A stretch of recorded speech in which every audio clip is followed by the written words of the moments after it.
ನಮಸ್ಕಾರ ಎಲ್ಲರಿಗೂ.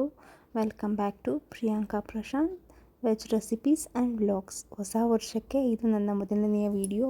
ಸಂಕ್ರಾಂತಿ ಹಬ್ಬಕ್ಕಾಗಿರುತ್ತೆ. ಎಲ್ಲರಿಗೂ, ನನ್ನ ಯೂಟ್ಯೂಬ್ ಕುಟುಂಬದ ಎಲ್ಲರಿಗೂ ಸಂಕ್ರಾಂತಿ ಹಬ್ಬದ ಆರ್ಥಿಕ ಶುಭಾಶಯಗಳು. ಇವತ್ತು ಸಂಕ್ರಾಂತಿ ಹಬ್ಬಕ್ಕೆ ನಾನಿಲ್ಲಿ ಶೇಂಗಾ ಉಂಡೆ ಹಾಗೂ ಶೇಂಗಾ ಹೋಳಿಗೆ ಮಾಡಿ ತೋರಿಸಿದ್ದೀವಿ. ಅಂದರೆ ನನ್ನ ಫ್ರೆಂಡ್ ಹತ್ರ ಹೇಳಿಸ್ಕೊಂಡು ನಾನು ಈ ವಿಡಿಯೋನ ಅಪ್ಲೋಡ್ ಮಾಡ್ತಾಯಿದ್ದೀನಿ. ಇದಕ್ಕೆ ಬೇಕಾಗಿರೋದು ಬಿಳಿ ಎಳ್ಳು, ಕಡಲೆಕಾಯಿ ಬೀಜ ಹುರಿದಿರೋದು, ಹಾಗೆ ಬೆಲ್ಲ. ಇದು 3 ಐಟಮ್ ಬೇಕಾಗುತ್ತೆ.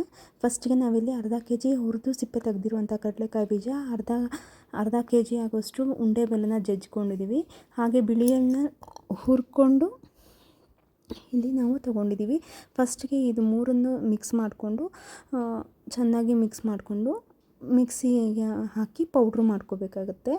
ನಂತರ ಇದರಲ್ಲಿ ಒಂದೇ ಪುಡಿಯಿಂದನೇ ನಾವು ಶೇಂಗಾ ಉಂಡೆ ಹಾಗೂ ಹೋಳಿಗೆ ಮಾಡ್ತಾ ಇರೋದ್ರಿಂದ ನಾವು ಇದರಲ್ಲಿ 1/4 ಭಾಗದಷ್ಟು ಪುಡಿನ ತೆಗೆದು ಶೇಂಗಾ ಉಂಡೆ ಮಾಡ್ಕೊಂಡಿದ್ದೀವಿ.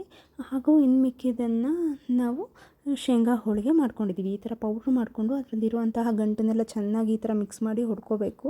ಆಮೇಲೆ ಸಪ್ರೇಟ್ ಮಾಡ್ಕೊಂಡಿದ್ದೀವಿ. ಇದರಲ್ಲಿ 1/4 ಭಾಗದಷ್ಟು ಉಂಡೆ ಕಟ್ಟೋಕ್ಕೆ. ಇಲ್ಲಿ ಉಂಡೆ ಕಟ್ಟೋಕ್ಕೆ ನಾವು ಯಾವುದೇ ರೀತಿ ನೀರು, ಹಾಲು ಹಾಕ್ಕೋಬೋದು, ಬಟ್ ಉಂಡೆ ಅಷ್ಟು ಚೆನ್ನಾಗಿ ಬರೋದಿಲ್ಲ. ಅದರಿಂದ ನಾವಿಲ್ಲಿ ತುಪ್ಪ, ಜಸ್ಟ್ 2 ಟೇಬಲ್ ಸ್ಪೂನ್ ತುಪ್ಪ ಹಾಕ್ಕೊಂಡು ಒಂದು ಕಾಲು ಭಾಗ ಆಗೋಷ್ಟು ಅದರಿಂದ ತೆಗೆದು 2 ಟೇಬಲ್ ಸ್ಪೂನ್ ತುಪ್ಪ ಹಾಕಿ ಉಂಡೆನ ಕಟ್ಕೊಂಡಿದ್ದೀವಿ. ಚೆನ್ನಾಗಿ ನಮ್ಮ ಕೈಯಿನ ಕಾವಿಗೆ ಬೆಲ್ಲ ಅದು ಅಂಟ್ಕೊಳ್ಳುತ್ತೆ. ಚೆನ್ನಾಗಿ ನಾವು ನಾದ್ಕೋಬೇಕಾಗುತ್ತೆ. ಅಂದರೆ ಹಿಟ್ಟನ್ನ ಚೆನ್ನಾಗಿ ಕೈಯಲ್ಲಿ ಮಿಕ್ಸ್ ಮಾಡಿಕೊಂಡಷ್ಟು ನಮಗೆ ಉಂಡೆ ಅದರಲ್ಲಿ ಬೆಲ್ಲ ನಮ್ಮ ಕೈ ಶಾಖಕ್ಕೆ ಅದು ಕರಗಿ ಅದು ಉಂಡೆ ಬರುತ್ತೆ. ಮತ್ತು ಇದನ್ನು 15 ದಿನ ಹೊರಗಡೆ ಇಟ್ಕೊಂಡೆ ತಿನ್ಬೋದು.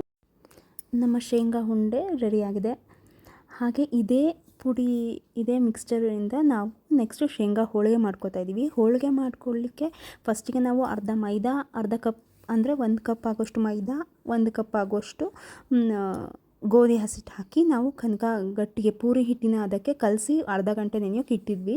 ಹಾಗೆ ಈ ಪುಡಿ ಇತ್ತಲ್ಲ, ನಾವು ಕಡಲೆಕಾಯಿ ಬೀಜ ಬೆಲ್ಲದ ಪುಡಿ ಏನು ಮಾಡ್ಕೊಂಡಿದ್ದು ಅದಕ್ಕೆ ನೀರು ಚುಮ್ಕಿಸ್ಕೊಂಡು ಚೆನ್ನಾಗಿ ನಾದಿ ಗಟ್ಟಿಗೆ ತಂಬಿಟ ಹದಕ್ಕೆ ಉಂಡೆ ಕಟ್ಟಿ ಇಟ್ಕೋಬೇಕಾಗುತ್ತೆ. ಹೂರ್ಣಕ್ಕೆ, ಶೇಂಗಾ ಹೋಳಿಗೆ ಹೂರ್ಣಕ್ಕೆ ನಾವು ಈ ರೀತಿಯಾಗಿ ಒಂದು ಸ್ವಲ್ಪ ತಂಬಿಟ್ಟಿನ ಅದಕ್ಕೆ ನಾವು ಉಂಡೆ ಕಟ್ಟಿ ಇಟ್ಕೋಬೇಕು. ನೀರು ಹಾಕೋಬೇಕಾದ್ರೆ ತುಂಬ ಕೇರ್ಫುಲ್ ಆಗಿರಬೇಕು. ನೀರು ಜಸ್ಟ್ ಕೈಯನ್ನು ನೀರಿಗೆ ಹಜ್ಜಿ ನಾದ್ಕೊಂಡ್ರೆ ಅದು ಬರುತ್ತೆ. ಈ ರೀತಿಯಾಗಿ ನನ್ನ ಫ್ರೆಂಡ್ ನನಗೆ ಹೇಳ್ಕೊಟ್ಟಿದ್ದು.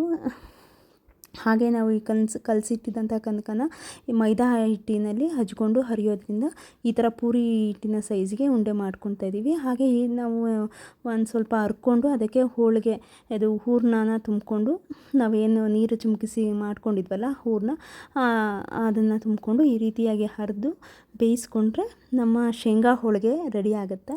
ಇದನ್ನು ನಾವು ಹೊರಗಡೆನೇ 15 ದಿನ ಇಟ್ಟು ತಿನ್ಬೋದು. ಹಾಗೆ ಟ್ರಿಪ್ಗಳಿಗೆ ಹೋದಾಗ ನಮಗೆ ಊಟ ಹೊರಗಡೆ ಸೆಟ್ ಆಗಲ್ಲ ಅಂದಾಗ ಮಕ್ಕಳು ಇರೋ ಜಾಗದಲ್ಲಿ ನಾವು ಬ್ರೆಡ್ಡು ಇದೆಲ್ಲ ತೊಗೊಂಡು ಹೋಗೋಕ್ಕಿಂತ ಈ ಥರ ಮನೆಯಲ್ಲಿ ಮಾಡಿಕೊಂಡು ತೊಗೊಂಡು ಹೋದರೆ ಮಕ್ಳಿಗೂ ಇಷ್ಟ ಆಗುತ್ತೆ, ಸಿಹಿ ತಿನಿಸಾಗಿರೋದ್ರಿಂದ.